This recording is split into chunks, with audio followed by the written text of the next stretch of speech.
Umlando kaMntwana wakwaPhindangene, iNkosi uMangosuthu Buthelezi edlule emhlabeni ngezintatha zangoMgqibelo ekhaya layo kwaPhindangene, Olundi, ibisineminyaka engu-95 ubudala.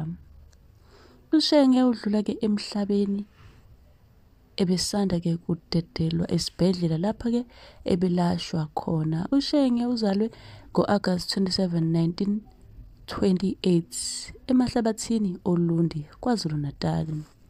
Abazali bakhe kwakuyinkosi Mathole Buthelezi nomntwana uMagogo kaDinuzulu,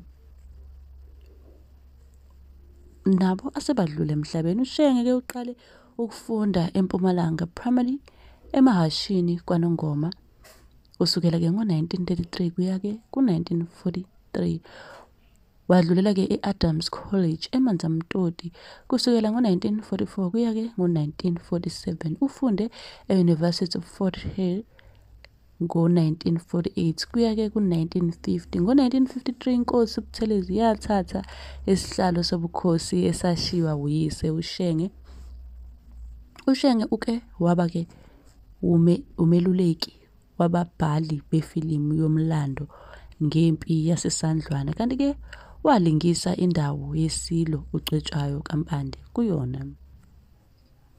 Umsebenzi-ke wokuba undunankulu kaZulu mdala kuShenge. INkosi uMathole ezala yena uShenge yayiyundunankulu weSilo uSolomon kaDinuzulu. Ngo-1954 iSilo uButhelezi kaSolomon wabeka yena uShenge njengondunankulu kaZulu. Kuthe-ke noma sekungena iSilo uZwelithini kaBhekuzulu waqhubeka nomsebenzi uShenge. INkosi uButhelezi ibiganwe-ke nguNdlunkulu Irene Mamzila Buthelezi ongasekho naye emhlabeni. uShenge uke waba-ke ungqongqoshe womnyango wezasekhaya phakathi kuka-1994 no-2004. Uyilunga lephalamende cishe-ke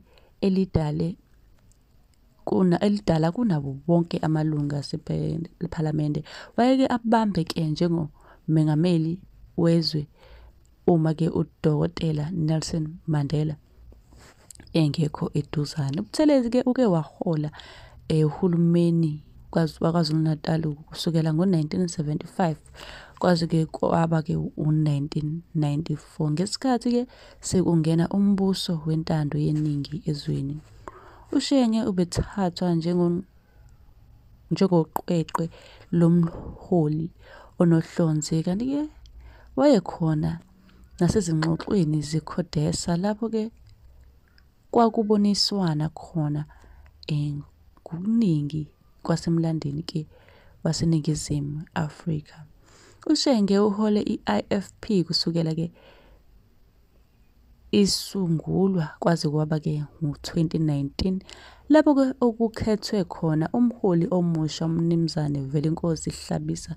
uShenge uhole i-IFP kusukela isungulwa kwaze-ke kwaba ngu-2019 lapho-ke okukhethwe khona umholi omusha uMnumzane Velenkosini Hlabisa.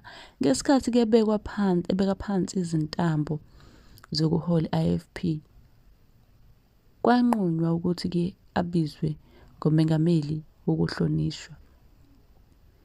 I-IFP yathi-ke ikwenza lokho ngenhloso yokumhlonipha ngeqhaza lakhe